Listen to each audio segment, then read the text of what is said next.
Hello, my name is Nitin Chauhan and I am trainer for C C plus plus and data structure and ड्यूकेट।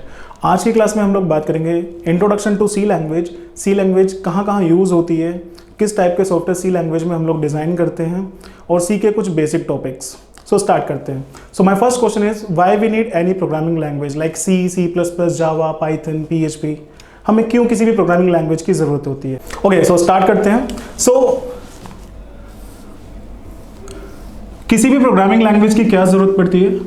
हम लोगों को hardware को communicate कराना है user से। हार्डवेयर जो कि सिर्फ बाइनरी लैंग्वेज पे काम करता है। Binary language means zero ones, and user commands देता है कंप्यूटर को इंग्लिश में या फिर ग्राफिक्स में। क्लियर? बट क्योंकि इंग्लिश कंप्यूटर को नहीं समझ में आएगी, क्योंकि उसे सिर्फ बाइनरी समझ में आ सकती है। ठीक है, या अगर ग्राफिक्स हम लोग इनपुट देते हैं तो ग्राफिक्स भी नहीं समझ में आएगी। तो हम लोगों को जरूरत पड़ती है एक इंटरफेस की।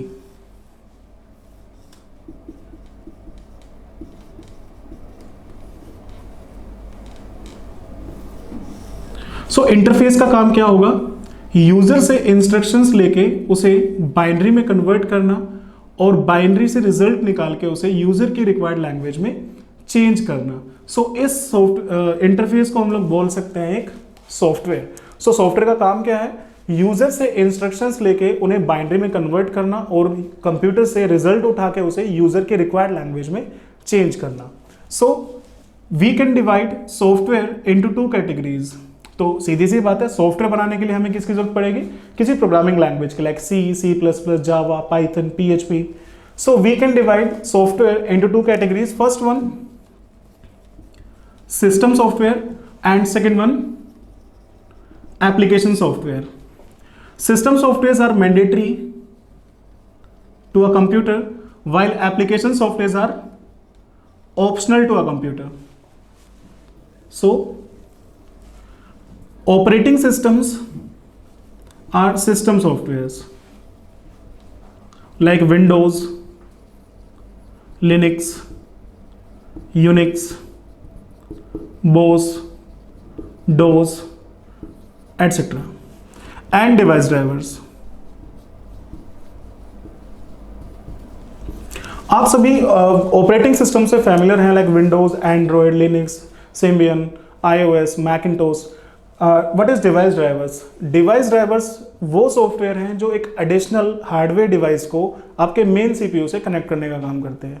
फॉर एग्जाम्पल, आपको एक USB को कनेक्ट करना है मेन कंप्यूटर से for data transmission.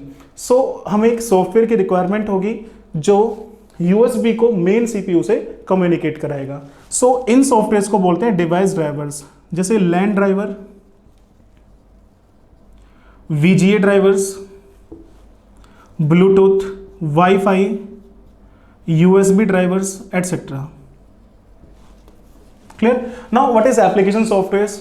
Application softwares वो सॉफ्टवेयर्स होते हैं जिनकी रिक्वायरमेंट हमें तब होती है जो कोई स्पेसिफिक टास्क हमें परफॉर्म करना है। फॉर एग्जांपल, अगर हमें डॉक्यूमेंटेशन बनाना है सो हमें MS वर्ड की नीड होगी, या हमें कोई डेटाबेस डिज़ाइन करना है तो हमें एक्सेल की ज़रूरत होगी, हमें कोई प्रेजेंटेशन बनानी है तो हमें PPT की ज़रूरत होगी, या कोई हमें वीडियो देखना है तो हमें वीडियो प्लेयर चाहिए होगा, कोई गेम खेलना है तो गेम्स चाहिए उसके लिए, कोई PDF फाइल को रीड करना है तो PDF रीडर चाहिए होगा। So MS office, PDF readers, games, media players, etcetera are application softwares. So binary को हम लोग एक लो लेवल लैंग्वेज बोलते हैं, और सिस्टम सॉफ्टवेयर्स को डेवलप करने के लिए हमें चाहिए एक middle level language, that is C। And application softwares को डेवलप करने के लिए हमें चाहिए एक high level language like C++, Java, Python, PHP, Swift, objective C, etcetera. C++ एक हाई लेवल लैंग्वेज है, बट C++ में हम लोग मिडिल लेवल प्रोग्रामिंग भी कर सकते हैं। C++ दोनों मोड में चलता है। क्लियर? तो ये था requirements of various programming language to develop any particular software. Clear. So C की रिक्वायरमेंट क्या होती है, सी कहां यूज होती है, सी ऑपरेटिंग सिस्टम्स के कर्नल्स डिजाइन करने के लिए एंड डिवाइस डेवलप करने के लिए, डिवाइस ड्राइवर्स डेवलप करने के लिए यूज होती है। सो नेक्स्ट हम लोग बात करेंगे हिस्ट्री ऑफ सी लैंग्वेज।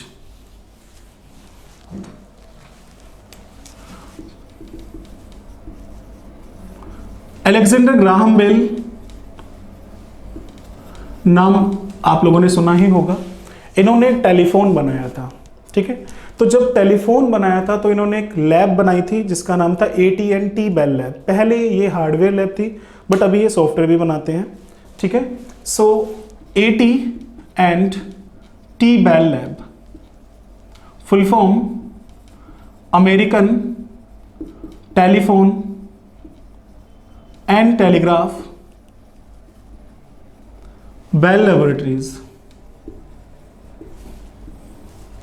इस लैब में सबसे पहले एक लैंग्वेज बनी BCPL 1966 में बाय मार्टिन रिचर्ड।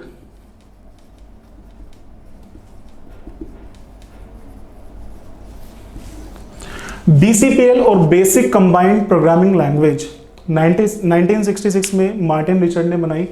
एक्चुअली इसको बनाने के पीछे रीजन ये था कि इससे पहले जो भी लैंग्वेज थी like assembly, COBOL, ALGOL, pascal, Fortran, CPL, तो ये सभी लैंग्वेज जनरल पर्पस नहीं थी, किसी स्पेसिफिक टास्क के लिए यूज होती थी। जैसे फोर्ट्रैन फॉर्मूला ट्रांसलेटर, तो किसी अर्थमेटिक फॉर्मूले को ट्रांसलेट करने के लिए हम लोग फोर्ट्रैन लैंग्वेज यूज करते थे। तो एक स्पेसिफिक लैंग्वेज किसी स्पेसिफिक टास्क के लिए यूज होती थी, ऐसा नहीं जैसे अभी आजकल क्या है जैसे C या जावा हम लोग मल्टीपल सॉफ्टवेयर या अलग अलग टाइप के सॉफ्टवेयर बना सकते हैं। सो वैसा नहीं था। तो सबसे पहले एक जनरल पर्पस लैंग्वेज बनी BCPL, full form basic combined programming language. इस लैंग्वेज के कुछ टाइम बाद एक और लैंग्वेज यहां बनी B language in 1969 by Ken Thompson. Ken Thompson ने जब ये लैंग्वेज डेवलप की थी तो उसी टाइम पे एक Unix operating system B language को यूज करके डिजाइन किया गया, जिसे बनाया था केन थॉमसन,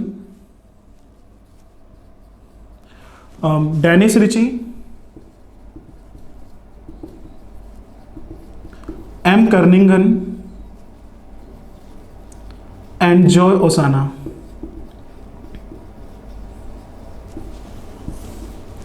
सो डेनिस रिची ने जब यूनिक्स ऑपरेटिंग सिस्टम के को डेवलप करने के लिए काम किया तो इन्होंने एक नई लैंग्वेज की नीड यहाँ पे सामने आई। इन्हें लगा कि एक नई लैंग्वेज डेवलप करनी चाहिए जो B से बेटर हो, ठीक है, तो जिससे यूनिक्स ऑपरेटिंग सिस्टम को हम लोग और इम्प्रूव कर सकें। सो तब डेनिस रिची ने एक लैंग्वेज डिजाइन की जिसे नाम दिया the traditional C programming language in 1972 by Dennis Richie.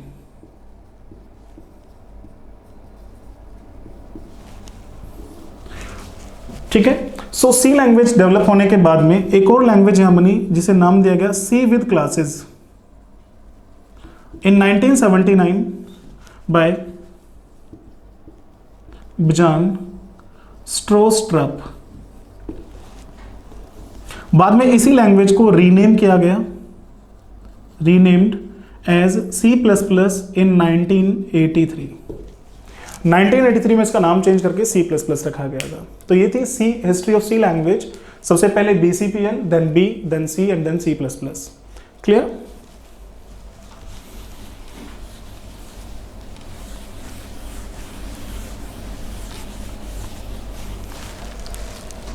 Next IDE means integrated development environment.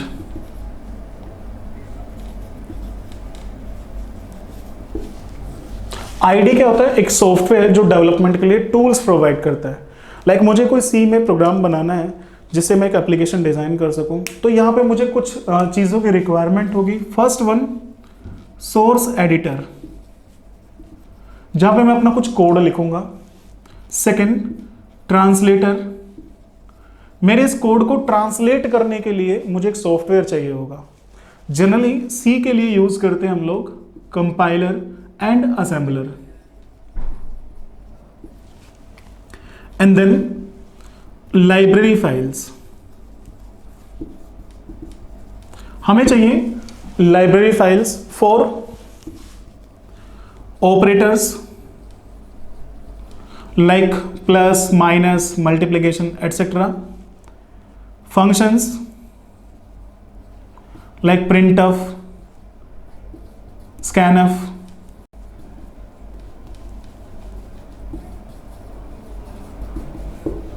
etc. Keywords like int, float, char, etc. Punctuators like comma, space, semicolon, braces, etc. सो इन चीज़ों को use करने के लिए मुझे चाहिए लाइब्रेरी फाइल्स। सो जो software मुझे ये सभी चीज़ें प्रोवाइड करेगा, इस सॉफ्टवेयर को हम लोग क्या बोलेंगे, IDE। सो कुछ फेमस IDEs हैं सी के लिए, like Turbo C, code blocks, Dev C++। Clear? ये आपके IDEs हैं। और सी लैंग्वेज के लिए जो कंपाइलर यूज होता है फिलहाल, उसका नाम है GCC कंपाइलर। GCC कंपाइलर को बनाया है GNU कम्युनिटी ने, ठीक है। तो अभी हम लोग यूज करेंगे कोड डेव C++ या कोड ब्लॉक्स, ठीक है, ओके।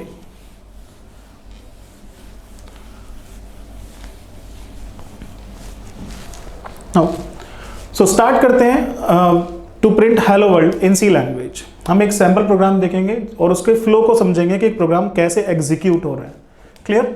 सो हमें कोई भी एक आईडी लेनी है। सबसे पहले उसमें एक एम्प्टी फाइल लीजिए, टाइप कीजिए has include studio.h, then has include conio.h, then void main first clr scr function, then printf function।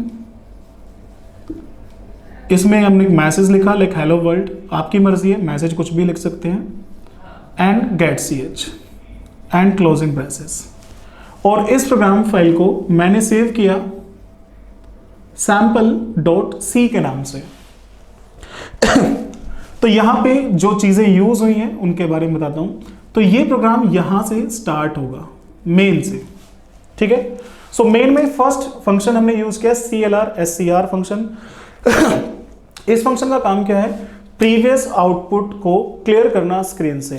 कैसे? लेट सपोज ये आपकी आउटपुट स्क्रीन है।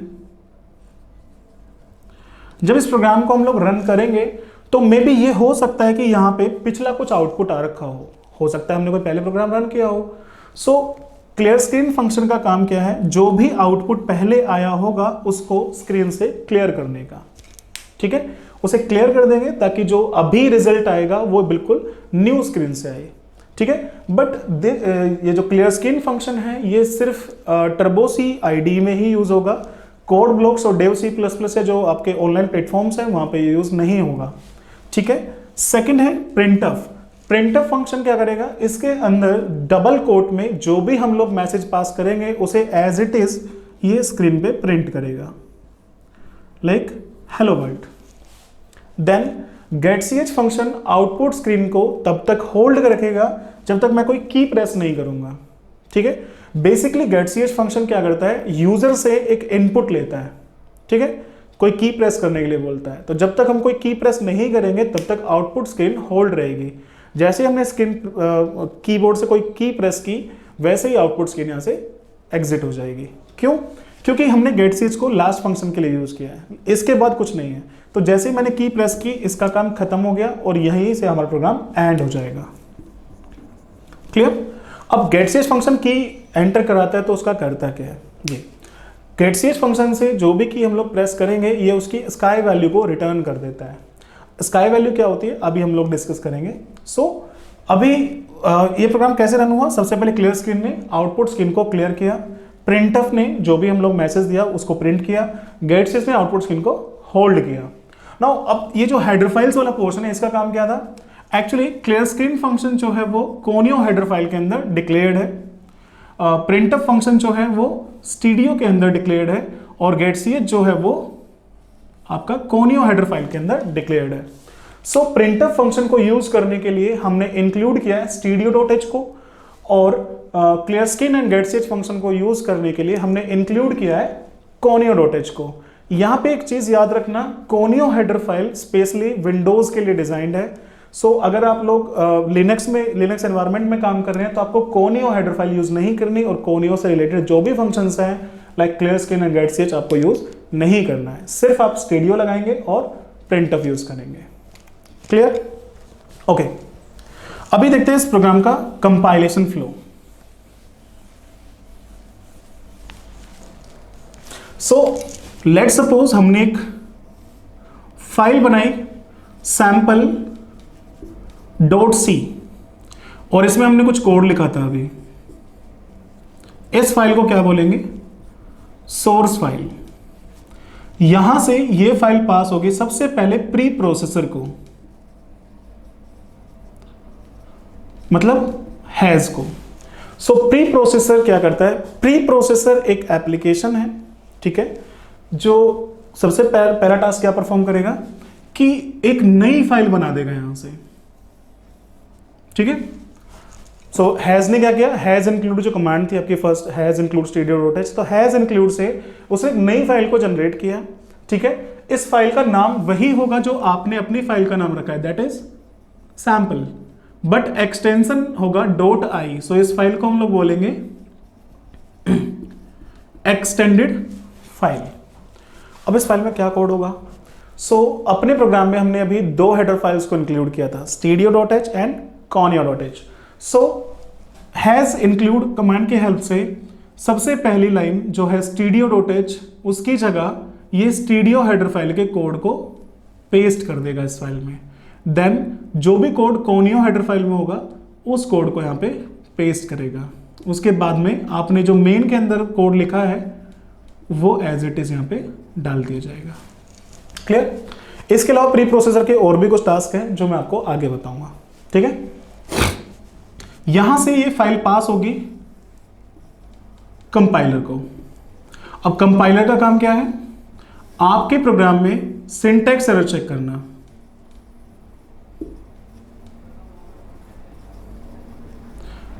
सिंटैक्स एरर चेक करना। सो हो सकता है आपके प्रोग्राम में कुछ गड़बड़ हो, आपने कुछ कोड गलत लिखा हो। सो इफ एरर अकर, सो अगर यहां से कोई एरर आएगा तो आपको फाइल वापस मिलेगी विद एरर मैसेज,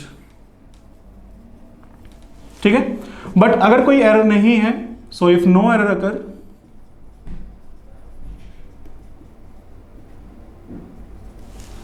सो ये एक नई फाइल जनरेट करेगा जिसका नाम होगा sample.asm, और ये फाइल होगी असेंबली लैंग्वेज में। क्लियर? सो अभी तक प्रोसेस में क्या हुआ? प्री प्रोसेसर ने एक एक्सटेंडेड फाइल जनरेट की और एक्सटेंडेड फाइल पास हुई यहाँ पे कंपाइलर को। कंपाइलर ने क्या किया? आप जो भी हेडर फाइल्स यहाँ पे यूज हुई थी उन हेडर फाइल्स के कोड को आपकी फाइल में एक्सटेंडेड फाइल में पेस्ट किया, और आपने जो भी यूजर कोड लिखा था उसको पेस्ट किया। देन आगे कंपाइलर को पास हुई। कंपाइलर ने क्या किया? यहाँ पे सिंटैक्स एरर चेक की है, मतलब आपने प्रोग्राम में बिल्कुल सही से लिखा है या कुछ गड़बड़ की है, तो अगर प्रोग्राम में कोई भी गड़बड़ है तो वो आपको प्रोसेस रिटर्न हो जाएगा। लेकिन अगर कोई भी गड़बड़ नहीं है तो प्रोसेस आगे एक फाइल जनरेट करेगा जिसमें sample.asm, जिसे हम लोग बोलेंगे असेंबली फाइल। देन यहां से ये फाइल पास होगी असेंबलर के लिए। असेंबलर क्या करेगा? एक नई फाइल जनरेट करेगा sample.obj। इस फाइल को हम लोग बोलेंगे बाइट कोड और बाइनरी कोड। मतलब असेंबलर क्या करेगा? असेंबली लैंग्वेज के कोड को बाइनरी लैंग्वेज में कन्वर्ट करेगा 0-1s के फॉर्म में, ठीक है। यहां से ये फाइल लास्ट फेज में पहुंचती है, दैट इज लिंकर। अब लिंकर का क्या करते हैं? First of all link byte code with library code. ठीक है, तो आपकी बाइट कोड में जो भी कोड लिखा हुआ है उसको लाइब्रेरी में रखे कोड से लिंक करेगा। क्यों? देखो अभी फंक्शंस की डिक्लेरेशन किससे मिल जाएगी? हेडर फाइल से। बट हो सकता है मैंने कोई कीवर्ड यूज़ किया हो, या कोई मैंने पंक्चुएटर यूज़ किया है, या मैंने कोई ऑपरेटर यूज़ किया है, तो उन सब की डेफिनेशन कहाँ होगी? लाइब्रेरी फाइल में, LIB फोल्डर के अंदर। ठीक है, सो लिंकर का काम है आपकी प्रोग्राम फाइल को LIB फोल्डर में रखी लाइब्रेरी फाइल से लिंक करना। Second, call binding process. What is binding process? जैसे हमने अभी स्टूडियो और कॉनियो हेडर फाइल को इंक्लूड किया, तो 3 ही फंक्शन हमें रन करने थे, clear skin, printf and getch। इसके अलावा बहुत सारे और भी फंक्शंस वहां पे थे।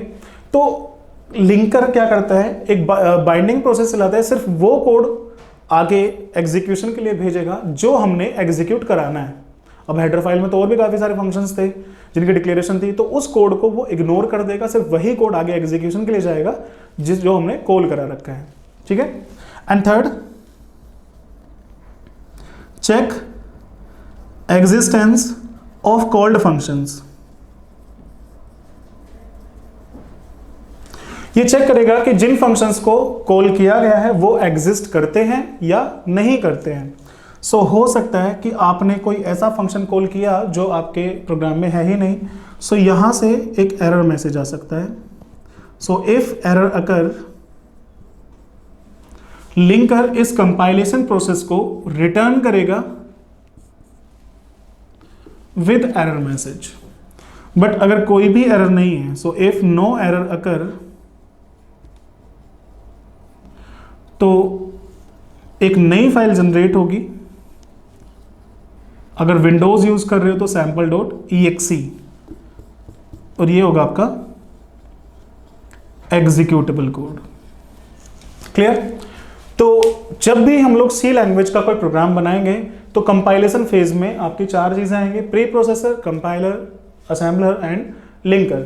सो प्री प्रोसेसर क्या करेगा? sample.c फाइल से एक sample.i फाइल बनाएगा और हेडर फाइल्स के कोड को भी इंक्लूड कर लेगा। उसके बाद कंपाइलर आपके प्रोग्राम में सिंटैक्स एरर्स चेक करेगा। अगर आपके प्रोग्राम में कोई भी एरर है तो आपको एरर मैसेज मिल जाएगा, बट अगर कोई भी एरर नहीं है तो असेंबली फाइल में, असेंबली लैंग्वेज में कन्वर्ट हो जाएगी फाइल। असेंबली लैंग्वेज से फिर असेंबलर उसे कन्वर्ट करेगा बाइनरी लैंग्वेज में, और वहां से लिंकर फिर उसे मतलब कन्वर्ट करेगा एग्जीक्यूटेबल कोड में। क्लियर? तो ये था सी के कंपाइलेशन फ्लो। नेक्स्ट क्लास में हम लोग डिस्कस करेंगे some basic topics of C language like keywords, data types, identifiers, variables, constants etcetera.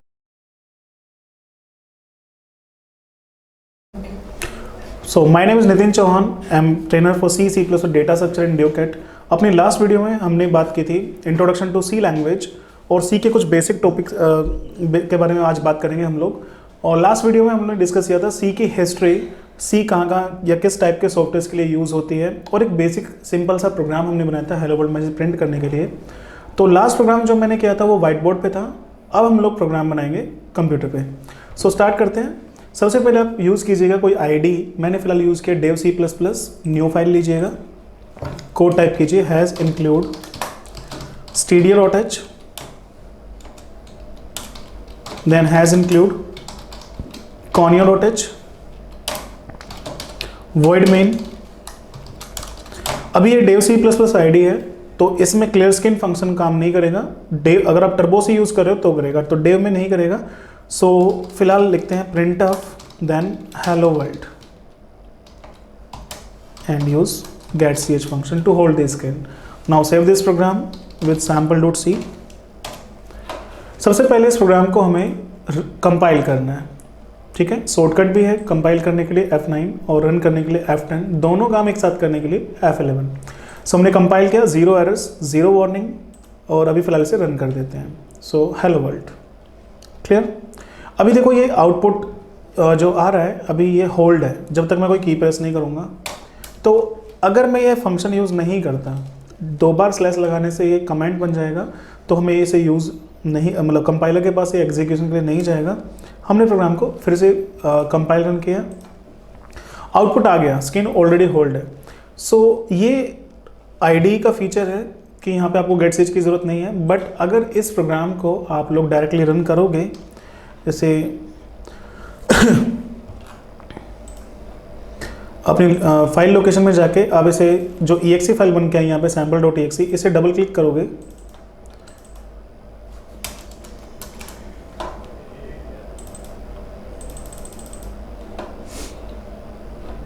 File open नहीं हो रही है अभी ये, तो इस फाइल को अगर आप डबल क्लिक करोगे तो ये फाइल होल्ड नहीं होगी।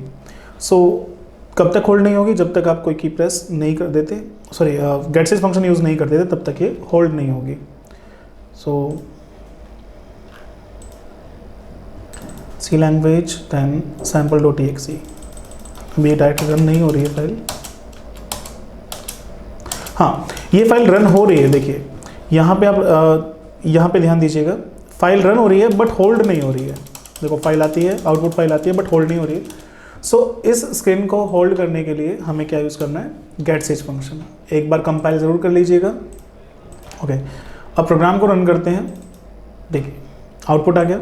अब तब तक ये होल्ड रहेगा जब तक मैं कोई की प्रेस नहीं करूँगा, ठीक है। सो आउटपुट स्क्रीन को होल्ड करने के लिए हम लोग यूज़ करते हैं getch फंक्शन। क्लियर? सिंपल।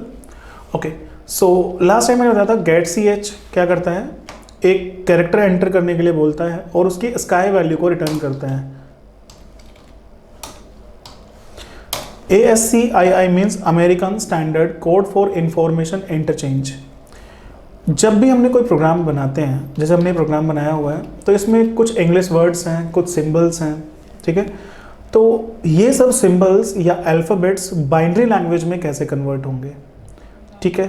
तो इसके लिए एक ASCII कोड्स होते हैं और यूनिकोड्स होते हैं। C++ ASCII code, ASCII code बोल सकते हैं, पे काम करता है, जबकि जावा आपके यूनिकोड्स पे काम करता है। सो अगर हम लोग प्रोग्राम में कहीं पे A लिखते हैं तो इसका मतलब ये 97 लेता है, ठीक है। B लिखते हैं तो 98, C लिखते हैं तो 99, इस तरह से कंटिन्यूसली Z को ये 122 कंसीडर करता है, ठीक है। और अगर हम लोग अपर केस A यूज़ करेंगे तो A का मतलब 65 होगा, अपर केस B का मतलब 66, अपर केस C का मतलब 67 and so on till Z means 90, ठीक है।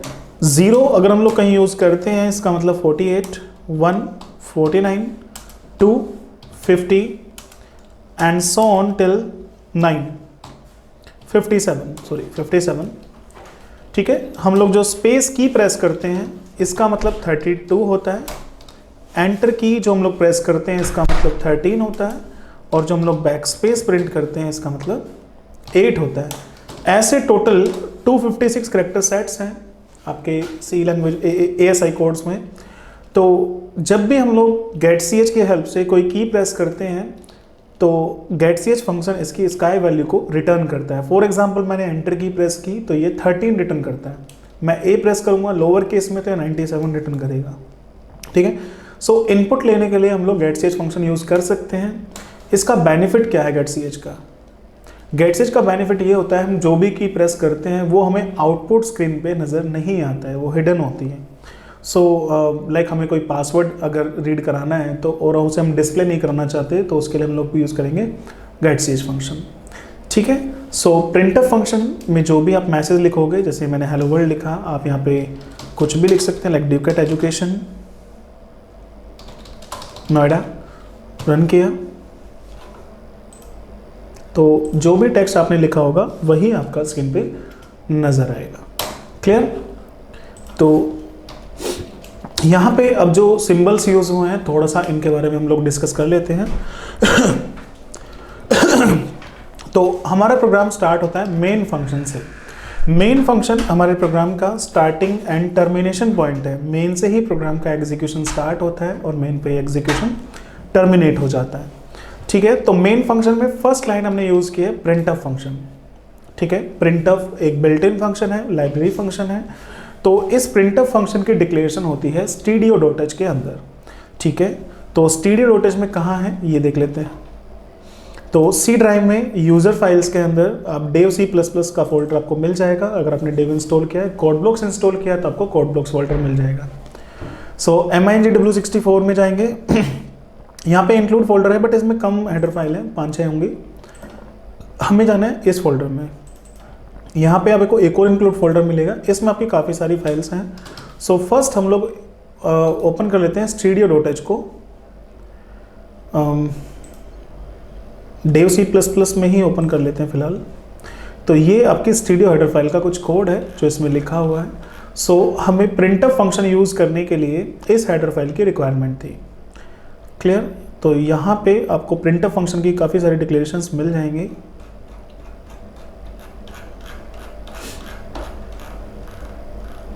printf के जैसे ही काफ़ी सारे फंक्शंस हैं यहाँ पे। तो इन बिल्ट इन फंक्शंस को यूज़ करने के लिए भी हम लोग इस हेडर फाइल इंक्लूड करेंगे। जैसे printf हमने इस फंक्शन के डिक्लेरेशन या इस लाइन को यूज़ करने के लिए ये हेडर फाइल इंक्लूड की है। ऐसे sprintf, vfprintf, vpprintf, fscanf और भी बहुत सारे फंक्शंस इसके अंदर हैं। ठीक है, इस फाइल में आप कोई चेंज नहीं कीजिएगा। इस फाइल में चेंज करोगे तो हेडर फाइल आपकी करप्ट हो जाएगी, आपको वापस चेंज करोगे तभी ठीक होगा। सो मैं सजेस्ट करूँगा आप इस फाइल को चेंज ना ही करें। सो इस फाइल को क्लोज कर देते हैं। तो printf फंक्शन किसके अंदर डिक्लेयर था? स्टूडियो के अंदर। ऐसे ही getch किसके अंदर डिक्लेयर्ड है? Conio के अंदर। ठीक है, ओके। नाउ हैज़ इंक्लूड, ये एक प्री प्रोसेसर डायरेक्टिव होती है। जैसे अभी हमारे प्रोग्राम का नाम क्या है? sample.c।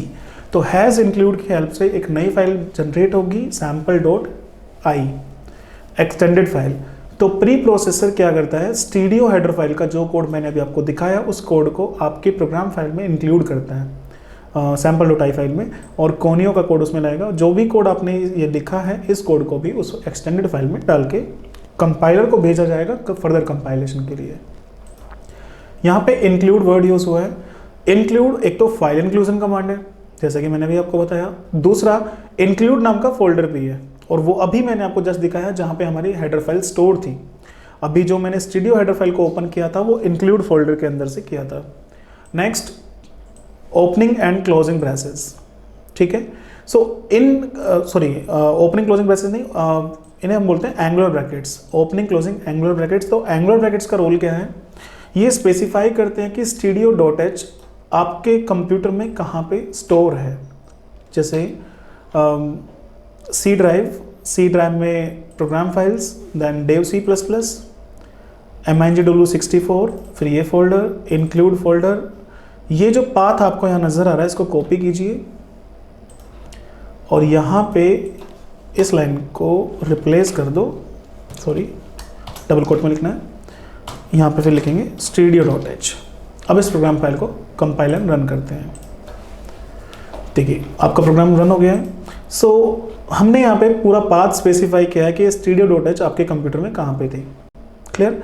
तो बार बार मुझे इतना बड़ा पाथ ना देना पड़े, ना स्पेसिफाई करना पड़े, इसलिए हम लोग यूज़ करते हैं यहाँ पे angular brackets. Clear? Okay, so next है पैरेंथेसिस सिंबल, जो मेन के बाद यूज़ किया गया है।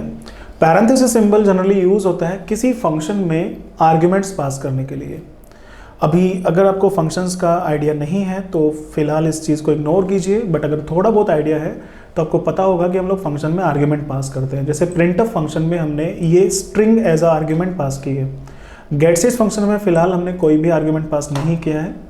इसके अलावा पैरेंथेसिस सिंबल यूज़ होते हैं इफ एल्स स्टेटमेंट्स में कंडीशंस प्रोवाइड करने के लिए, स्विच केस में एक्सप्रेशन प्रोवाइड करने के लिए, एंड लूप्स में conditions initialization and updation statement provide करने के लिए, लाइक अगर फॉर लूप है तो।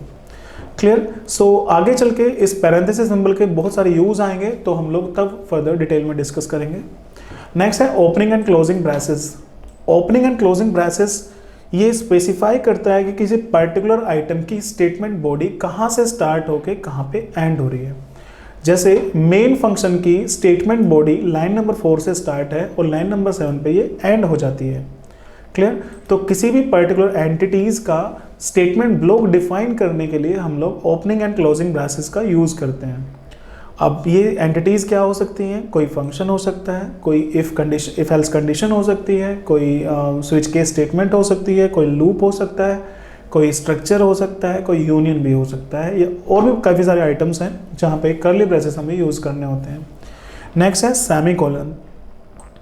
सेमीकोलन एक लाइन टर्मिनेटर है, इसका रोल क्या है, हम लोग स्पेसिफाई करने के लिए यूज करते हैं कि भाई यहाँ पे ये लाइन एंड हो चुकी है। क्लियर? सो अगर मैं ये सेमीकोलन यहाँ पे यूज नहीं करूँगा तो हमारा प्रोग्राम में एरर शो होगा। क्लियर? सो जैसे मैं ये लाइन को, ये सेमीकोलन को रिमूव कर देता हूँ और जानबूझ के इसमें 2-4 मिस्टेक्स कर देता हूँ। ठीक है, लाइक गेट ch के बाद मैंने ये सिंबल नहीं लगाया। अब इस प्रोग्राम को हम लोग कंपाइल रन करते हैं। सो यहाँ पे देखो काफ़ी सारे रहा है। फर्स्ट कह रहा है ducat undeclared first using this function. अभी ये डुकेट को एज अ वेरिएबल ट्रीट कर रहा है। वेरिएबल क्या होता है आगे बताएंगे। तो फिलहाल डुकेट को एज अ वेरिएबल ट्रीट करने की वजह से, एज आइडेंटिफायर ट्रीट करने की वजह से ये एरर शो कर रहा है, क्योंकि हमने डुकेट नाम का कोई भी आइडेंटिफायर डिक्लेयर नहीं किया है। सो जो भी आर्ग्यूमेंट हम लोग प्रिंटफ के अंदर पास करेंगे वो स्ट्रिंग फॉर्मेट में होगा। ठीक है, दोबारा से कंपाइल रन करते हैं। सेकंड कह रहा है expected semicolon before get ch। देखो ये प्रॉपर मैसेज दिया जा रहा है आपको कि ये एक्सपेक्ट कर रहा है आपसे कि आप सेमीकोलन यूज कीजिए गेट ch से जस्ट पहले। सो गेट ch से जस्ट पहले लाइन ये है, इसमें आप ये यूज करेंगे। अब इसे एग्जीक्यूट करते हैं। ठीक है, डुकेट एजुकेशन नोएडा। और अभी फिलहाल देखो प्रोग्राम तो रन हो गया, गेट ch के बाद मैंने पैरेंथेसिस नहीं लगाया है, लेकिन यहाँ पे स्किन को होल्ड नहीं किया गया क्योंकि फंक्शन को हमने कॉल प्रॉपर तरीके से नहीं किया है। जब भी फंक्शन कॉल होगा, अगर आपको आर्ग्यूमेंट पास करना है तो आप पैरेंथेसिस सिंबल में देंगे, लेकिन अगर आपको आर्ग्यूमेंट नहीं देना है तो भी आप पैरेंथेसिस सिंबल यूज करेंगे। क्लियर? ये फंक्शन कॉलिंग के लिए एक सिंटैक्स होता है। ओके, सो नेक्स्ट अभी हम लोग बात करते हैं सी बेसिक्स की। सो किसी भी प्रोग्रामिंग लैंग्वेज में अगर आप बेसिक्स टॉपिक की बात करेंगे तो सबसे पहले हम लोगों को देखना होता है कि कौन कौन से कीवर्ड्स को ये लैंग्वेज सपोर्ट करती है। सेकंड, आइडेंटिफायर्स क्या होते हैं। थर्ड, डेटा टाइप्स क्या हैं, कौन कौन से डेटा को ये लैंग्वेज सपोर्ट करती है। फोर्थ, वेरिएबल्स क्या हैं, कॉन्स्टेंट्स क्या हैं, टोकन्स क्या होते हैं, इनपुट एंड आउटपुट,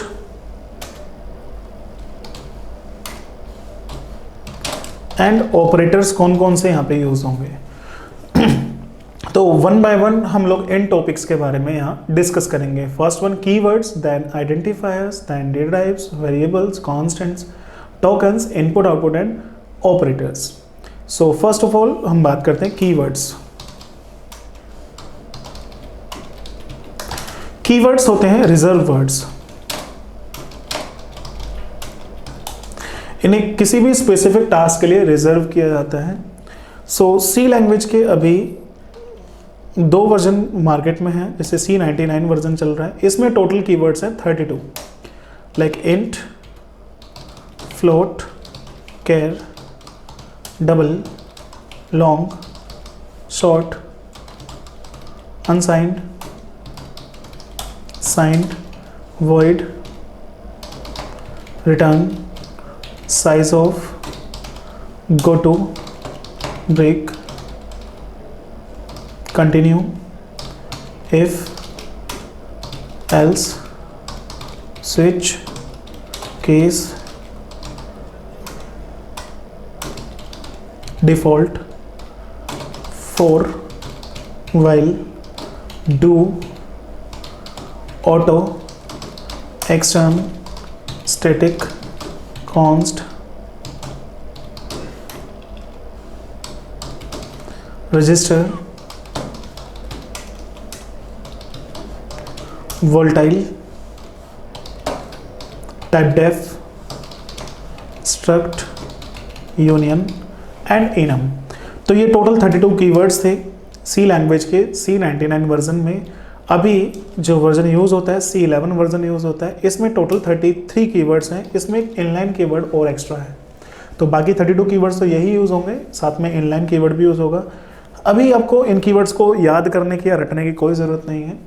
जैसे जैसे टॉपिक्स आगे बढ़ेंगे वैसे वैसे इन कीवर्ड्स का यूज़ आपके सामने आता रहेगा।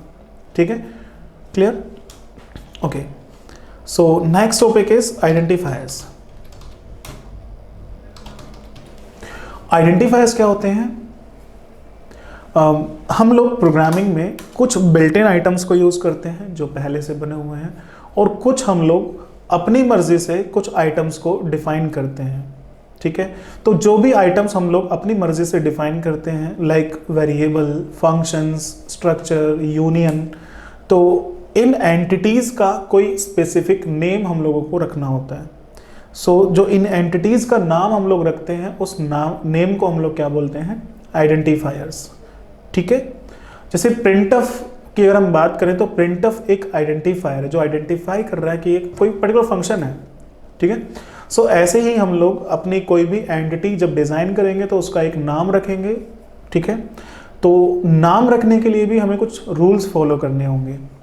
First rule, we can't use any keyword as identifier name.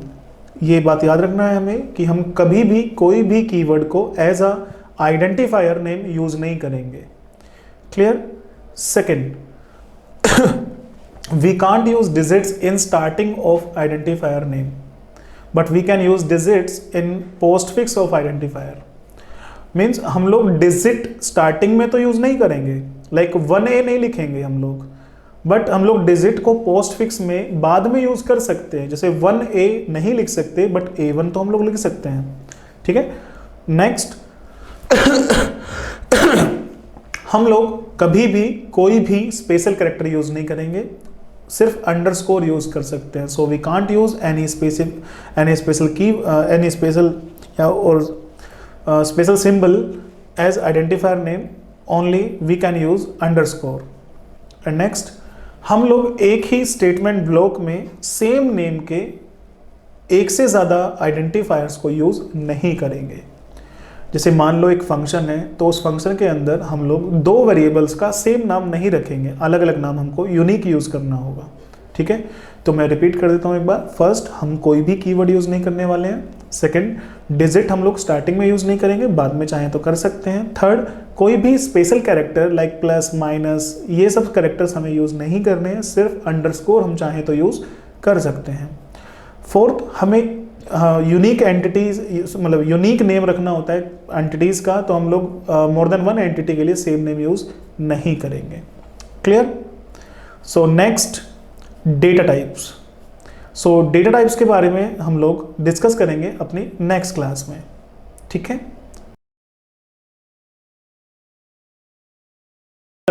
My name is Nitin Chauhan, I am C++ data structure trainer in ड्यूकेट।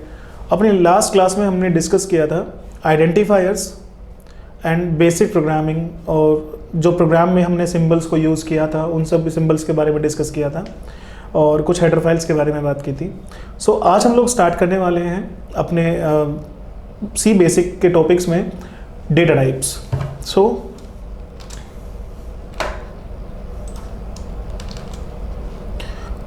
Data type क्या होते हैं?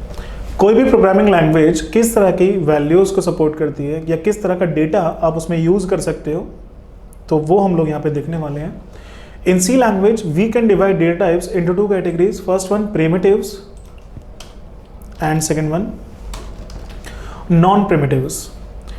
प्रिमिटिव्स को हम लोग प्राइमरी भी बोल सकते हैं और नॉन प्रिमिटिव्स को सेकेंडरी, या प्रिमिटिव्स को फंडामेंटल बिल्ट इन भी कह सकते हैं, नॉन प्रिमिटिव्स को derived and user defined.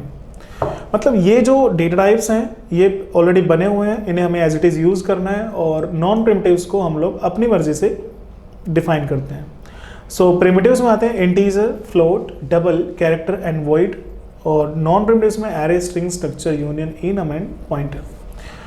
Non primitives data types के बारे में हम लोग डिस्कस करेंगे जब हम लोग लूप और इफ एल्स ये सब चीज़ें पढ़ चुके होंगे। तो फिलहाल हम लोग बात करते हैं integer, float, double, character and void की। तो सबसे पहले बात करते हैं what is integer. Integer decimal whole number that is non fractional number, जैसे कि 15, 65, 100, -20, इस तरह के नंबर्स। मतलब जैसे 5.6 है वो एक इंटीजर नहीं है, वो एक रियल नंबर है, फ्लोट या डबल हो सकता है। ठीक है, हम लोग जो होल नंबर यूज़ करेंगे वो सभी क्या होंगे? बाय डिफ़ॉल्ट इंटीजर होंगे। अगर आपको इंटीजर को यूज़ करना है तो हमें इंट कीवर्ड यूज़ करना है। ठीक है, और साइज़ डिपेंड ऑन कंपाइलर। देखिए सी लैंग्वेज के लिए काफ़ी सारे कंपाइलर्स मार्केट में अवेलेबल हैं। जैसे 16 बिट में ये तीन तरह का होता है, 16 bit, 32 bit and 64 bit. So 16 bit compilers में टर्बो सी या टर्बो सी प्लस प्लस दोनों एक ही बात है। 32 और 64 में आपको code blocks, dev C plus plus जैसे सॉफ्टवेयर आपको मिल जाएंगे। सो अगर हम लोग 16 बिट का आईडी यूज़ करते हैं तो यहाँ पे इंटीजर का साइज होगा 2 बाइट, जबकि 32 और 64 बिट कंपाइलर्स में इसका साइज होगा 4 बाइट। सो 2 बाइट मीन्स 16 बिट, मतलब 16 बार 0 या 1 या उनका कॉम्बिनेशन। 4 बाइट मीन्स 32 बिट्स, मतलब 32 टाइम्स 0 1 या उनका कॉम्बिनेशन। रेंज, अब रेंज की बात करते हैं। पहले समझते हैं रेंज कैसे डिसाइड होती है।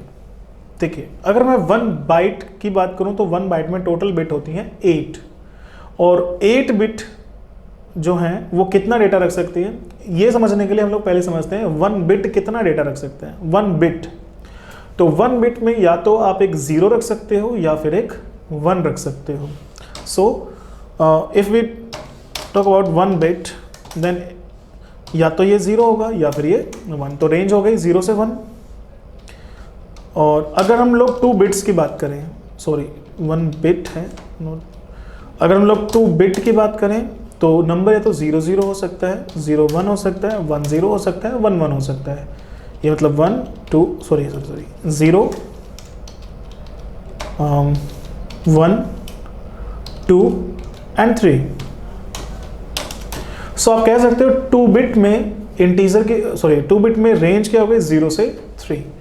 या फिर 3 बिट की अगर हम लोग बात करें तो 000 हो सकता है, 001 हो सकता है, 010 हो सकता है, 011 हो सकता है, 100 हो सकता है, 101 हो सकता है, 110 हो सकता है, और 111 हो सकता है। क्लियर? सो यहाँ पे ये नंबर हो गया अपना 0 1 2 3 4 5 6 एंड 7। इस तरह से जैसे जैसे बिट्स बढ़ते जाएंगे आपके नंबर की रेंज भी बढ़ती चली जाएगी। आई होप कि आपको समझ में आया होगा कि रेंज किस तरह से डिसाइड होती है। ओके, सो अगर हम लोग 2 बाइट इंटीजर यूज़ करते हैं तो नंबर या तो साइंड होगा या फिर नंबर अनसाइंड होगा। साइंड नंबर मीन्स या तो नंबर नेगेटिव है या नंबर पॉजिटिव है। अनसाइंड का मतलब है no sign, so number always positive. So अगर नंबर साइंड का होगा मतलब नंबर नेगेटिव होगा या नंबर पॉजिटिव होगा। सो टोटल बिट हो गई 16 में से 1 बिट होगी साइन के लिए कि भाई ये नंबर नेगेटिव है या ये नंबर पॉजिटिव है। बाकी 15 में आपका डेटा होगा। So in that case 1 bit is sign bit and other 15 contains information. So if sign bit is 1 number is negative and if sign bit is 0 number is positive. So मैंने कोई number लिया, ठीक है, तो उसकी जो 16 में से फर्स्ट बिट होगी अगर वो 1 है तो मेरा नंबर नेगेटिव है, अगर वो बिट 0 है तो नंबर पॉजिटिव है। बाकी 15 में हमारा डेटा होगा। तो जो रेंज बन के आती है वो रेंज होगी -32768 से लेके 32767।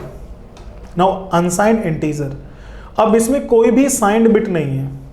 सो आप लोग 16 बिट्स को एज इंफॉर्मेशन यूज़ कर सकते हो, मतलब आप 16 बिट में मेन अपना नंबर रख सकते हो। तो जो रेंज आएगी वो आएगी 0 से 65535। अब ये रेंज कैसे बनी, देखो साइंड के केस में 1 बिट साइंड बिट थी और बाकी 15 में डेटा था। सो 32767 को अगर मैं बाइनरी में कन्वर्ट करूं तो ये 15 टाइम 1 आता है।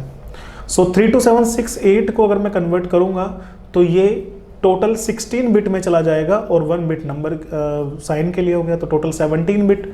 तो 17 बिट एडजस्ट नहीं हो पाएंगे 2 बाइट सिस्टम में, इसलिए वो उसे रेंज में कन्वर्ट करने की कोशिश करेगा फिर। तो यहाँ पे हम इसी रेंज का नंबर यूज़ कर सकते हैं, ठीक है। ओके, सो अनसाइंड के केस में हम ऑल 16 बिट में अपना डेटा रखते हैं। तो 65535 को अगर आप लोग कन्वर्ट करोगे तो ये 16 टाइम 1 आएगा। सो अगर मैं 65536 लूँगा तो वो 17 बिट्स में चला जाएगा, जो कि 2 बाइट इंटीजर में स्टोर नहीं हो पाएगा और रेंज में एडजस्ट करने की इसे कोशिश करेगा। सो 4 बाइट इंटीजर तो सेम वही, नंबर या तो साइंड होगा या नंबर अनसाइंड होगा। सो अभी 4 बाइट मीन्स 32 बिट्स, 32 बिट्स में से 1 बिट साइंड बिट, बाकी 31 में main data. So in that case 1 bit is signed bit and other 31 contains information. So if signed bit is 1, number is negative, and if signed bit is 0, number is positive. Okay. So range आती है -2147483647 से लेके 2147483647 तक. मतलब इसी range के अंदर आप डेटा यूज कर सकते हैं. अनसाइंड, इसमें आपको किसी भी साइंड इंफॉर्मेशन की जरूरत, मतलब साइंड बिट की जरूरत नहीं है, तो आप ऑल 32 बिट्स में अपना डेटा रख सकते हो. सो रेंज हो जाती है 4294967295 0 से. नाउ फॉर्मेट स्पेसिफायर, ये मोस्ट इंपॉर्टेंट टॉपिक है सी लैंग्वेज का, क्योंकि सी लैंग्वेज में जब भी आपको कोई मैसेज प्रिंट कराना है या कोई वैल्यू प्रिंट करानी है या फिर आपको यूजर से इनपुट लेना है, तो आपको फॉर्मेट स्पेसिफायर्स का यूज करना है. Now what is format specifier? Format specifiers are just a message which we use to pass a computer to tell that in which format we want to access information. Format specifiers एक message है जो हम लोग computer को पास कर रहे होते हैं कि भाई हमें किस फॉर्मेट में आउटपुट चाहिए. सो इंटीजर के लिए टोटल 8 फॉर्मेट स्पेसिफायर्स हैं, जिनमें से 5 स्पेसिफायर मॉडिफायर्स पे डिपेंडेंट हैं और 3 स्पेसिफायर आपके नंबर सिस्टम पे डिपेंडेंट हैं. सो पहले बात करते हैं मॉडिफायर्स की. सो सी लैंग्वेज में 5 मॉडिफायर्स हैं इंटीजर के लिए. First one is signed bit, sorry signed integer. तो बाय डिफ़ॉल्ट यही हो सकता है, साइन इंट हो सकता है. मतलब अगर आप लोग कहीं भी साइन इंट लिखते हो, या फिर आप सिर्फ इंट लिखते हो, या फिर आप सिर्फ साइन लिखते हो, एक ही बात है. क्लियर? सो इंटीजर 2 बाइट और 4 byte and format specifier percentile D. Unsigned int और अनसाइंड सिंपली, ये भी 2 बाइट या 4 बाइट का होगा. फॉर्मेट स्पेसिफायर हमें यूज करना है परसेंटाइल यू. साइंड इंट के लिए परसेंटाइल डी, अनसाइंड के लिए परसेंटाइल यू. सॉर्ट इंट और सॉर्ट, आप कुछ भी कह सकते हैं. 2 बाइट और स्पेसिफायर परसेंटाइल आई. मतलब सॉर्ट इंट में हम लोग मैक्सिमम 32767 तक ही कोई नंबर यूज कर सकते हैं. लॉन्ग इंट, ये ऑलमोस्ट मिड रेंज का नंबर होता है. 4 byte format specifier percentile L D. तो 4 बाइट के केस में रेंज क्या होगी? अगर साइंड लॉन्ग है तो आपकी रेंज होगी -2147483648 से लेके 2147483647. और अगर अनसाइंड लॉन्ग ले रहे हैं तो ये हो जाएगा आपका 0 से 4294967295. लॉन्ग इंट, ये काफ़ी बड़ी रेंज का नंबर है, बट ये कंपाइलर डिपेंडेंट है. अगर हम लोग 16 बिट कंपाइलर यूज़ करेंगे तो 4 बाइट का होगा. अभी आप देखो लॉन्ग इंट भी 4 बाइट है और लॉन्ग इंट भी 4 बाइट है. तो टर्बो सी में इसे यूज़ करने का कोई भी बेनिफिट हम लोगों को नहीं मिलेगा. लॉन्ग इंट हम लोग यूज़ कर सकते हैं सिर्फ डेव C++ या कोड ब्लॉक्स में. इसको लॉन्ग इंट और लॉन्ग लिख सकते हैं, इसको लॉन्ग इंट और सिंपली लॉन्ग यूज़ करते हैं. 32 और 64 बिट कंपाइलर्स में इसका साइज होगा 8 byte and in that case we can use 19 digit number. So आपकी रेंज आपको स्क्रीन पर दिख रही है. ठीक है, इसके लिए फॉर्मेट स्पेसिफायर यूज होगा परसेंटाइल LLD. ठीक है, तो अब अगर आपको नंबर साइंड या अनसाइंड यूज करना है या फिर सिर्फ अनसाइंड यूज करना है, मतलब पॉजिटिव नेगेटिव यूज करना है, सिर्फ पॉजिटिव या कोई साइन नहीं लेना है, छोटी रेंज का नंबर चाहिए या मिड रेंज का नंबर या फिर मैक्स रेंज का नंबर, तो आप इन 5 स्पेसिफायर्स में से अपने नीड के अकॉर्डिंग आप मॉडिफायर यूज करेंगे. नेक्स्ट है percentile O. Percentile O integer value को ऑक्टल नंबर सिस्टम में प्रिंट करने के लिए हम लोग यूज करते हैं. And percentile lower case x integer को हेक्साडेसिमल नंबर सिस्टम में प्रिंट करने के लिए. And percentile upper case x integer to hexadecimal in upper case. देखिए हमारे 4 नंबर सिस्टम है. फर्स्ट वन बाइनरी मीन्स 2, और इसमें जो नंबर बनेगा वो 0 या 1 के कॉम्बिनेशन से बनेगा. ठीक है, next one octal number system. Octal means 8, और इसमें जो नंबर बनेगा वो 0 से 7 के कॉम्बिनेशन से बनेगा. सो 0 1 2 3 4 5 6 7. नेक्स्ट है decimal number system. Decimal means base 8, तो इसमें जो 0 से 9 के कॉम्बिनेशन से नंबर बनते हैं 0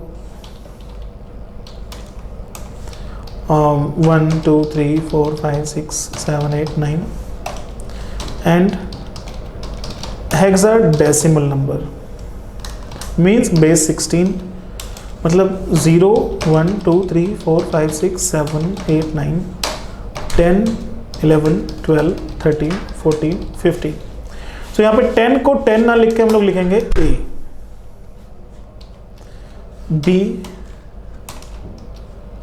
C, D, E and F। वहीं आप चाहें तो upper case A, upper case B, C, D, E और F यूज़ कर सकते हो 15 के लिए। सो अगर आप lower case percentile x use करते हैं तो आपके अल्फ़ाबेट्स लोअर केस में प्रिंट होंगे, और अगर आप अपर केस x यूज़ करते हो तो अपर केस में यूज़ होंगे। ओके,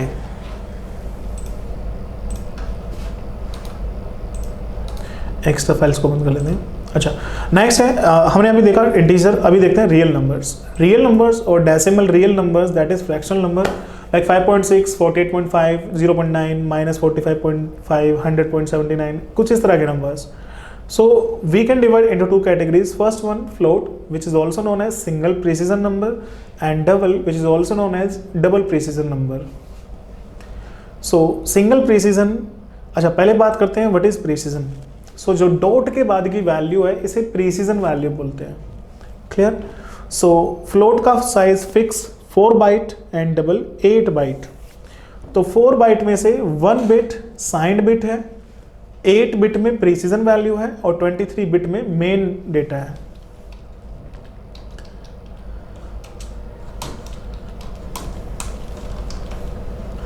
ठीक है, और डबल की बात करें तो 1 बिट साइंड बिट, मतलब नंबर नेगेटिव या positive, 11 bits precision bits and 52 bits for main data.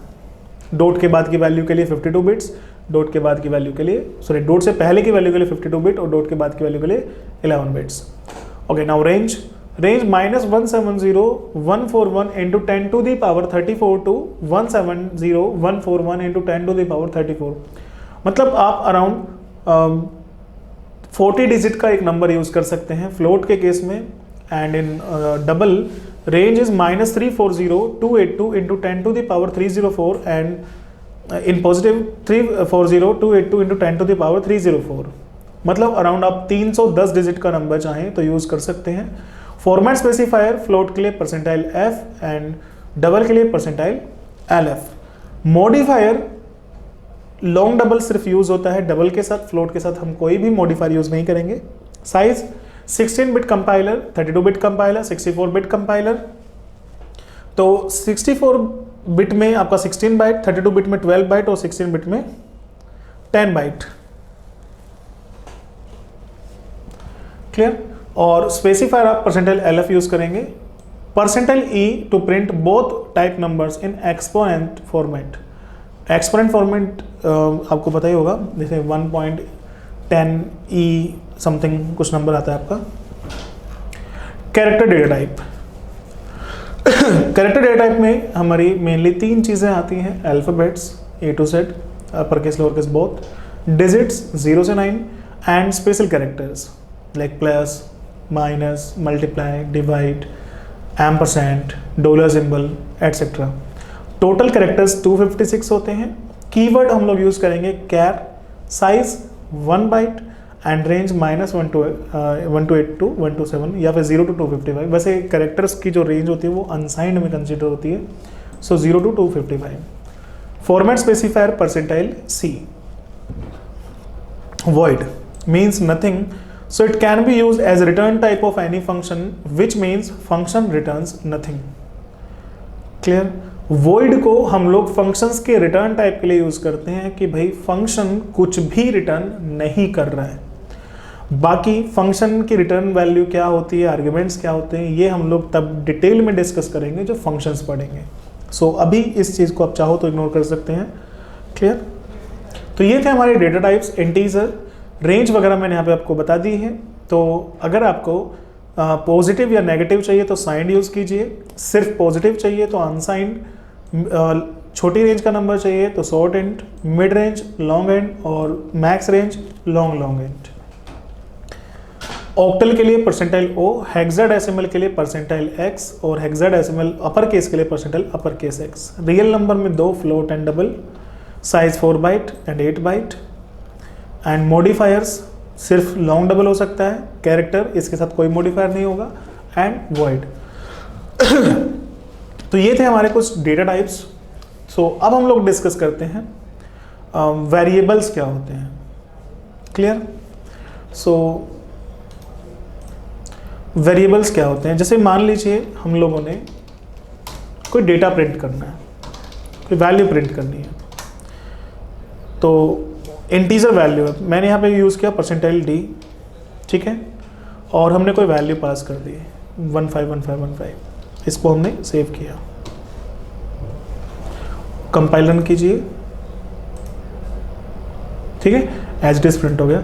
सो यहाँ पे मैंने इस वैल्यू को एज अ कांस्टेंट यूज़ किया है, ठीक है, क्लियर। अब कांस्टेंट्स अगर मैं यूज़ करूँगा तो प्रोग्रामिंग डायनामिक नहीं हो पाएगी, ये तो फिक्स हो गया कि मैं यही नंबर यूज़ कर सकता हूँ। क्लियर? और अब मान लीजिए मुझे किसी एम्प्लॉय की एज एंटर करनी है, तो मैंने 26 लिखा, फिर मैंने इसे कंपाइल रन किया, बट ये तो फिक्स हो गया ना। अब ज़रूरी तो है नहीं कंपनी में जितने भी एम्प्लॉय सबकी एज 26 होगी, किसी की 25 भी हो सकती है, 30 भी हो सकती है, 40 भी हो सकती है, ठीक है। सो प्रोग्रामिंग में हमें डेटा दो तरीके से यूज़ करना होता है, as a constant, as a variable. Variable हम लोग कब यूज़ करते हैं? When information is not fixed, जब डेटा फिक्स नहीं होगा, और कांस्टेंट कब यूज़ करना है? जब डेटा हमारा फिक्स होगा। सो वेरिएबल्स के बारे में बात करते हैं। वेरिएबल क्या होता है? जब भी हम लोग अपने प्रोग्राम में कोई डेटा स्टोर कराएंगे तो वो रैम में जाके मेमोरी रजिस्टर्स में स्टोर होगा, स्टैक रीजन में। अभी स्टैक रीजन क्या है आगे डिस्कस करेंगे, ठीक है। सो जो भी वेरिएबल्स हम लोग बनाते जो भी डेटा हम लोग स्टोर करेंगे वो रैम के किसी हिस्से में स्टोर होगा। मान के चलते हैं आप लोग 4 GB रैम यूज़ कर रहे हैं, तो 4 GB रैम अगर आप यूज़ कर रहे हो तो इसमें टोटल 4294967296 मेमोरी ब्लॉक्स हैं, ठीक है।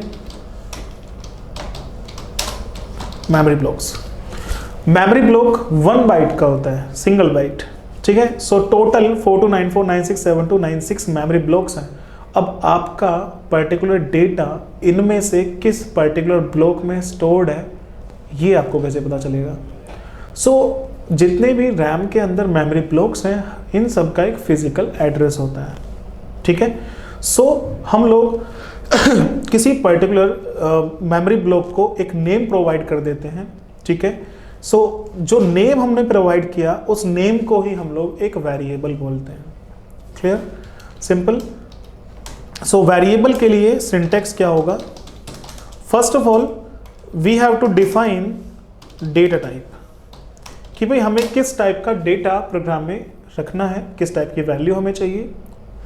देन जो भी लोकेशन मुझे रैम में मिलेगी उस लोकेशन का मैं एक नाम रख दूंगा, तो उसे क्या बोलेंगे? Variable name and assign value.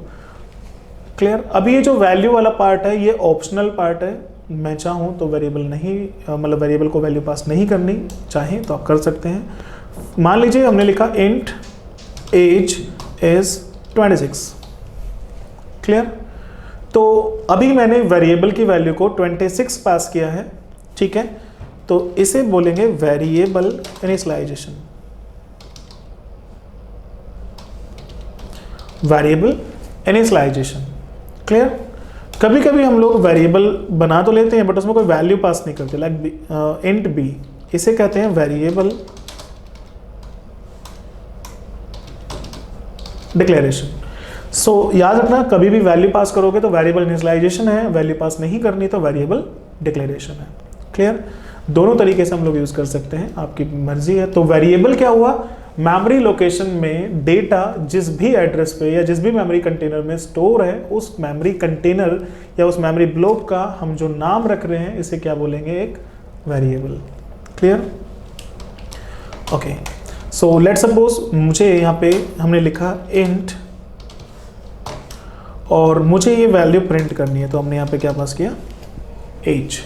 अब इस प्रोग्राम को हम लोग कंपाइलर कर लेते हैं। तो अभी देखो वैल्यू क्या रही है, 0। ये कुछ भी आ सकता था क्योंकि वेरिएबल डिक्लेरेशन है, तो यहाँ पे गार्बेज वैल्यू, हमने तो वैल्यू स्पेसिफाई नहीं की। सो इसमें वैल्यू क्या होगी, कोई भी गार्बेज वैल्यू हो सकती है, जरूरी नहीं 0 है, कुछ भी आ सकता है, 100, 200, 500, कोई बड़ी वैल्यू, मतलब बहुत बड़ा नंबर हो सकता है, नेगेटिव में हो सकता है, कोई भी नंबर यहाँ पे हो सकता है। सो हम लोगों को एक वैल्यू स्पेसिफाई करनी है, लेट सपोज 26। तो अभी हमने इसको कंपाइल रन किया, सो हमारा आंसर आ गया 26। क्लियर। सो समझ पाया वेरिएबल्स क्या होते हैं, ठीक है। जो भी डेटा हमारा स्टोर होगा, तो इस डेटा, ये डेटा जो जहाँ पे स्टोर होगा, जिस मेमोरी ब्लॉक में स्टोर होगा, उस ब्लॉक का नाम। क्लियर। अब आप बोलेंगे कि हमें 26 तो लिख दिया है, तो ये भी फिक्स है, नहीं, ये फिक्स नहीं है। हो सकता है कि प्रोग्राम में यहाँ पे कुछ स्टेटमेंट चलें और इस एज की वैल्यू चेंज होके 30 हो जाए। क्लियर। तो इसकी अपडेटेड वैल्यू को यहाँ यूज़ किया जाएगा, जैसे मैं आपको रन करके दिखा देता हूँ फिलहाल। जैसे मैंने इनिशियलाइज किया 26 से, बट नेक्स्ट स्टेटमेंट में मैंने इसकी वैल्यू को चेंज करके 30 कर दिया, तो अभी क्या प्रिंट होगा, 26 या 30? 30। क्यों? क्योंकि अपडेट हो चुकी है वैल्यू। सिंपल आया, सिंपल समझ में आया। सो वेरिएबल्स को हम लोग वेरिएबल क्यों कहते हैं, वेरिएबल मतलब ये वैरी करता है, इसकी वैल्यू को हम लोग चेंज कर सकते हैं, अपडेटेबल होता है, ठीक है। जबकि अगर मैं यहाँ पे सिर्फ कांस्टेंट यूज करता एज की जगह, तो वो फिक्स हो जाता, मैं उसे अपडेट नहीं कर सकता था। Clear, simple. सो कुछ छोटे मोटे प्रोग्राम्स हम लोग यहाँ पे बनाते हैं। लाइक मुझे सिंपल इंटरेस्ट कैलकुलेट करना है, तो मैंने यहाँ पे वेरिएबल डिफाइन किया, प्रिंसिपल अमाउंट, और हमने कुछ वैल्यू रख ली यहाँ पे 63,000। रेट फ्लोट हो सकता है, तो हम लोग फ्लोट में लेंगे रेट। टाइम इंटीजर, और जो कैलकुलेट होकर आएगा हो सकता है वो फ्रैक्शनल आए, तो हम लोग यहाँ पे ऐसा ही सिंपल इंटरेस्ट के लिए वेरिएबल फ्लोट में ले लेते हैं। क्लियर।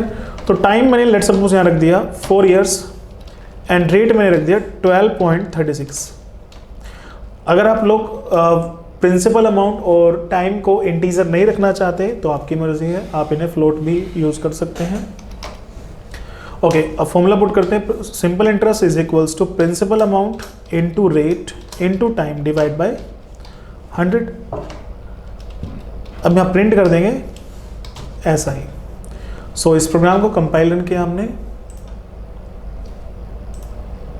सॉरी ये पिछला रन हो गया, कंपाइल नहीं हुआ। कंपाइल रन किया तो हमारा आंसर ये कुछ आ गया है, काफ़ी बड़ी वैल्यू है। ओके, ये अजीब सा आंसर क्यों आया है आपका, वो इसलिए आया है क्योंकि सिंपल इंटरेस्ट जो है वो फ्लोट टाइप का है, और मैंने स्पेसिफायर कौन सा लगाया, परसेंटाइल डी। अभी मैंने आपको बताया था परसेंटाइल डी किस लिए यूज़ करते हैं, फॉर साइन इंटीजर, बट ये तो फ्लोट है, तो क्या यूज़ करेंगे, परसेंटाइल एफ। अब इसको एग्जीक्यूट करते हैं, तो हमारा आंसर आ गया 31147.199219। अभी डॉट के बाद यहाँ पे 6 डिजिट तक वैल्यू आ रही है, बट मुझे चाहिए कि नहीं भाई 6 डिजिट नहीं चाहिए, सिर्फ 2 डिजिट चाहिए। सो हम लोग क्या कर सकते हैं, परसेंटाइल और एफ के बीच में .2 लिख सकते हैं। अब इसको कंपाइलन किया हमने, सो हमारा आंसर आ गया 31147.20, और देखो ये ऑटो राउंड ऑफ भी हुआ है। क्लियर। सो समझ में आया वेरिएबल्स हम लोग क्यों यूज करते हैं। क्लियर, ठीक है। कॉन्स्टेंट्स की अब हम लोग बात कर लेते हैं। कॉन्स्टेंट्स एक नंबर है, जैसे अभी मैंने यहाँ पे 63,000 लिखा है, 12.36 लिखा है, 100 लिखा है, ये सब, या 4 लिखा है, ये सब क्या है, कांस्टेंट वैल्यूज हैं। अभी कांस्टेंट अगर आप इंटीजर यूज करेंगे तो आपको एटलीस्ट 1 डिजिट तो यूज करनी ही करनी है, ज़्यादा भी यूज कर सकते हैं मर्जी। जैसे हमने यहाँ 63,000 लिखा है, 4 लिखा है, ठीक है। तो कुछ रूल्स मैं यहाँ पे बता देता हूँ कॉन्स्टेंट्स को यूज करने के। तो पहले हम बात करते हैं इंटीजर कॉन्स्टेंट्स की, ठीक है। सो कभी भी आपको कोई इंटीजर यूज करना है तो एज अ कांस्टेंट, तो एटलीस्ट 1 डिजिट तो होनी ही चाहिए। सेकंड, ये पॉजिटिव भी हो सकता है, नेगेटिव भी हो सकता है, मतलब आप +10, -10 या सिंपली 10 भी लिख सकते हैं। क्लियर। और अभी ये जो नंबर हमने लिखा +10, -10, 10, ये एक साइंड इंटीजर है। क्लियर, मतलब चलो ठीक है, +10, -10 तो समझ में आ गया कि साइंड है, 10 भी साइंड है, कोई साइन नहीं है, फिर भी ये साइन है क्योंकि बाय डिफॉल्ट नंबर किस टाइप का होता है, साइन टाइप का होता है। अगर आपको अनसाइंड वैल्यू चाहिए तो आपको इसके नंबर के बाद में यू या फिर अपर केस यू, मतलब लोअर केस या अपर केस कुछ भी आपको लिखना पड़ेगा। ये हो जाएगा अनसाइंड इंटीजर का कांस्टेंट। और अगर हमें लॉन्ग इंट यूज करना है तो नंबर के बाद में हमें लिखना है एल, लोअर केस में या फिर अपर केस में। ये हो गया अनसाइंड लॉन्ग इंट कांस्टेंट। अगर हमें अनसाइंड लॉन्ग कांस्टेंट यूज करना है तो आप 10 UL अपर केस में यूज कर सकते हैं, या फिर आप लोग LU भी यूज कर सकते हो, आपकी मर्जी है। मतलब ये कोई फिक्स नहीं है कि पहले आपको U लगाना है या क्या लगाना है, आप LU भी लिख सकते हो, आपकी टोटली मर्जी है। Next long int constant. तो अगर हमें लॉन्ग इंट कांस्टेंट लिखना है तो आपको LL यूज करना है, ठीक है। और अगर हमें अनसाइंड लॉन्ग इंट कांस्टेंट लिखना है तो आप LLU लिखिए, अपर केस LLU लिखेंगे, या फिर U पहले लगा सकते हो, आपकी मर्जी है।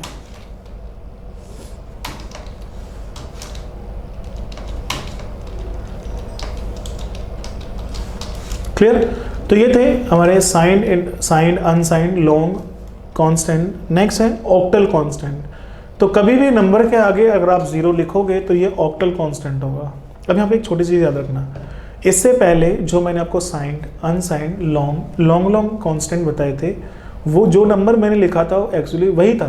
जैसे मैंने 10 लिखा था वो 10 ही था, बट अभी जहाँ पे 10 लिखा है ये 10 नहीं है, ये ऑक्टल नंबर सिस्टम में 8 लिखा हुआ है।